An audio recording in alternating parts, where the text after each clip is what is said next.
එහෙම වල් විදිහෙන් නෙවෙයි. කමට කරපු යකෝ පිස්සෙක්.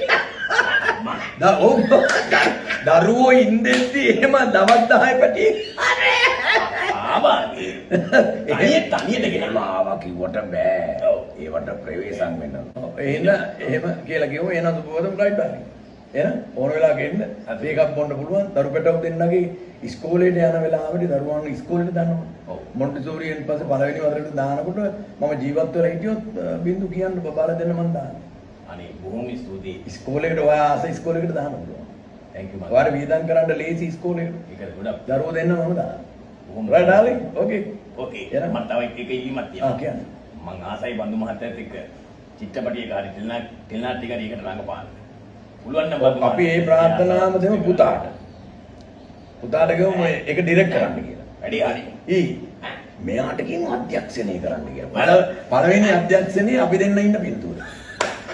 කාංචන සමරසිංහ. නියම. darling. But